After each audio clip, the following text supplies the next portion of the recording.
Hey y'all, welcome back. Today, the sheetrock process has begun. We finished insulating everything, so now it's time to sheetrock. And as you can see, I've got my first piece up right now.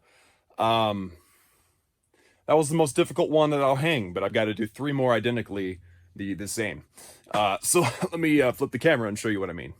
So this is the other side, and I wanted to show you guys what I'm dealing with. I think I did this in the previous video, but I wanted to show you guys a little more thoroughly. So the sheetrock is going to come through this gap, right? And I could just cut it flat, but then whenever I sheetrock up to here, I'm not intending on sheetrocking the top. I want to leave it open.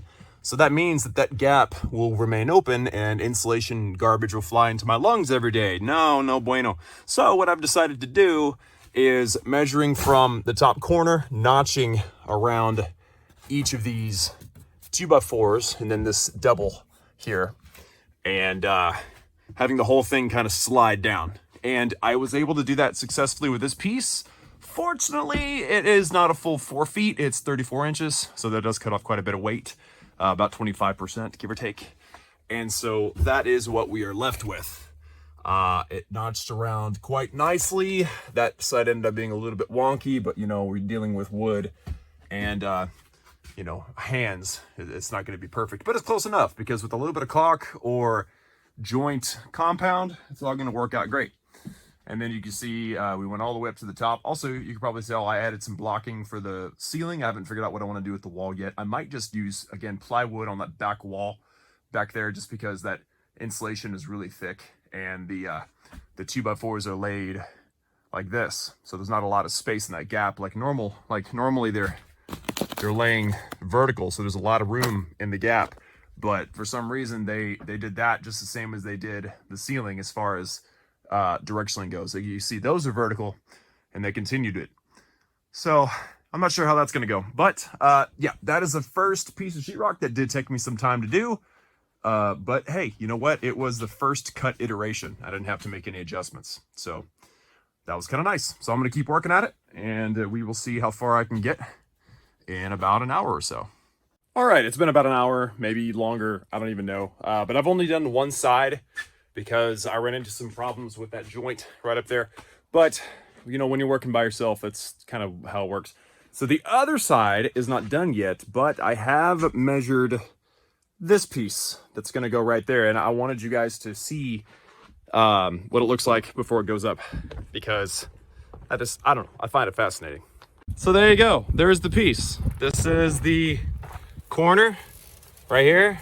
We have ourselves another 2x4, and then here's 2 2x4s in the right spot. And now the trick is gonna be to pick it up and set it in place and then get some screws into there. Hey buddy, hey, how you doing today? Huh? He hasn't been hanging out with me as much, probably because it's hot. It's good to see you, buddy. It's good to see you. Yeah. Now, to get those measurements, like I'm not like getting up there and writing them all down. I'm literally going up there, measuring, remembering, and then going down, drawing, and then going back up, measuring again, over and over again. Reason being is because if I give myself more opportunities to measures, then I'll probably catch more mistakes.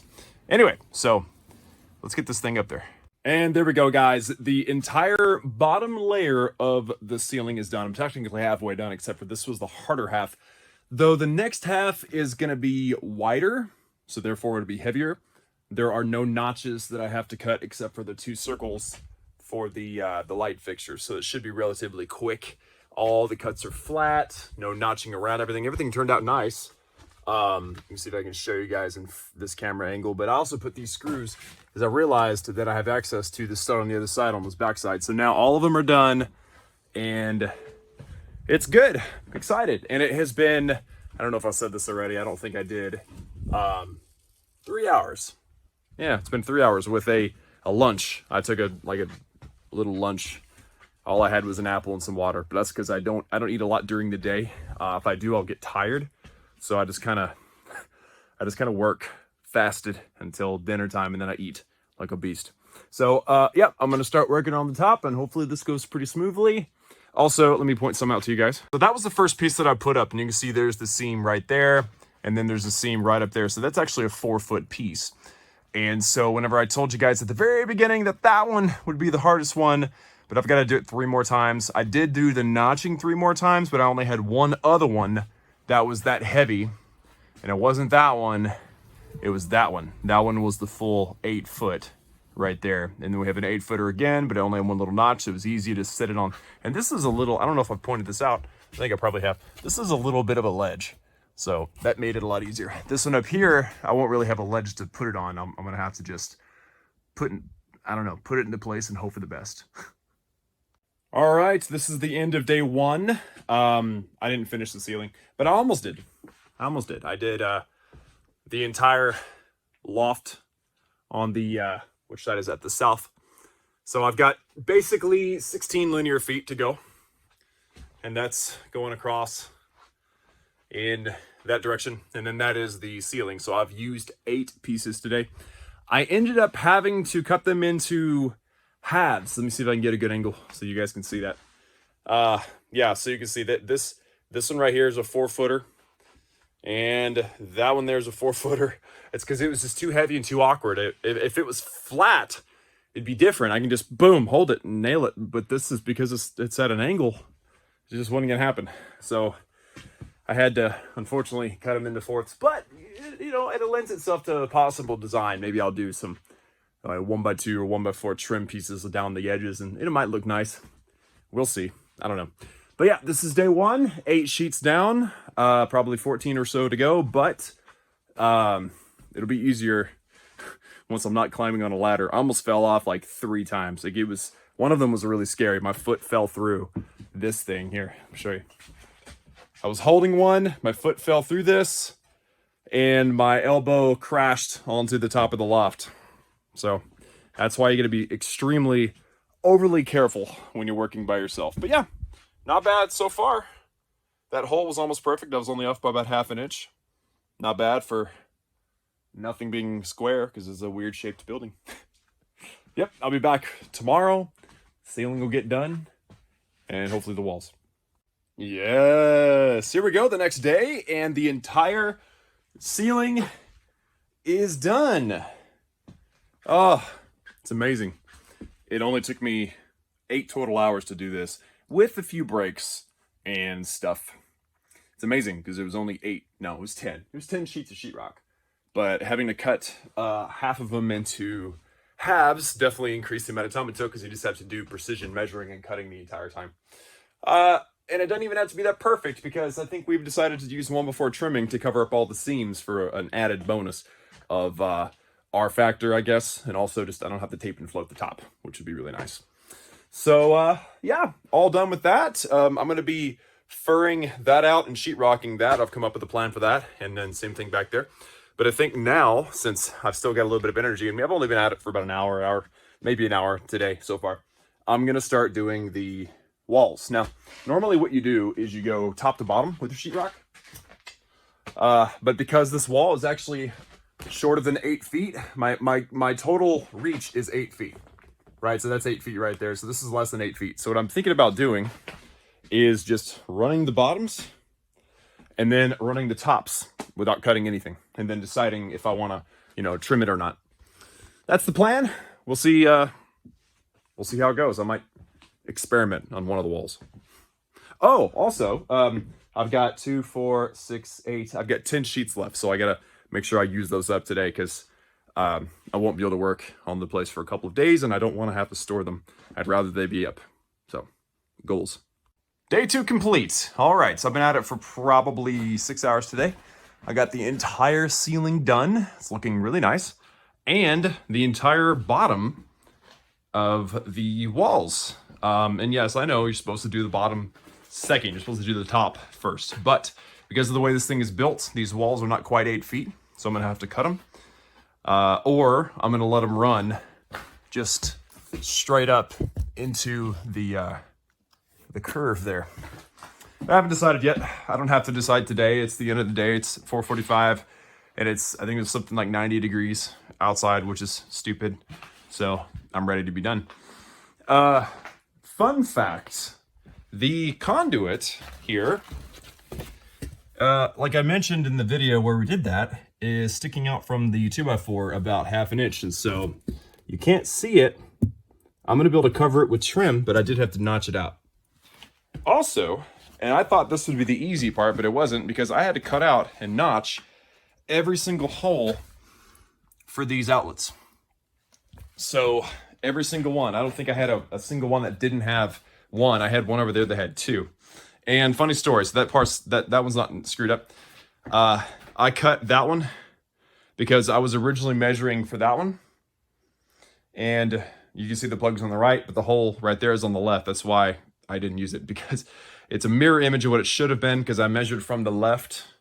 Or no, I measured that one from the right, and then I transposed it over from the left. And so it's a mirror. I could have turned it, you know, flipped it, reversed it, but the back of this stuff is just paper. You know, it's not like pretty or anything. So I decided, well, I'll use that one. I actually know where I'm going to use it already. I'm going to use that one up above the door, because I'm going to need a piece that'll go across and stop and create a new seam in a different spot. So that spot will go there, and the hole that you see down there is about there-ish. So not a problem, so I'll just cut it all out. Also, fun fact, whenever you do windows, this is save you some time if you've never done this, or if you're thinking about doing it. Just put the sheetrock over the window, and then use a Sawzall or reciprocating saw and cut it. That way you don't have to spend all of your time trying to measure. You just slap it up there, and then you just cut along the wood. That's what I did here. I just got the Sawzall, cut it across. I'm going to be putting some probably 2x6 or something right there, or 1x6 right there, so as a trim piece. And I'll likely end up trimming inside of here on all three sides, all four, and then you know, some sort of trim on the front of that. So that was what we've done. I say we, me and the dogs, which it's hot. They're not even anywhere near here. Also, I've got 2 sheets left and a bunch of scraps. So the 2 sheets plus the mistake will go here. That'll be 1. That'll be 2. And then that'll be 3. So it'll stop about there. So I estimate I'll probably need an additional 8 or so sheets, unless I can come up with a way to use some of those scraps. But remember, when you use scraps of sheetrock, you're going to have a problem because you have more seams, and that's not what you want. And this stuff is so cheap. I mean, it was 25 cents per square foot versus like wood paneling, for instance, was flipping, I think it was like 80 cents per square foot. And if you were going to use like plywood, you're looking at more, or any kind of wood really, you're looking at more like $2 per square foot. So pretty stupid. Definitely sheetrock's the way to go. It's a lot cheaper. It's just a lot more labor intensive. All right, I'll see you guys. Today's actually Friday, so I'm going to be taking a couple of days off and get back at it on Monday. This is day 4, guys. Yesterday I did all of the tops, and as you can see, all the way around this building, completely done. Pretty awesome.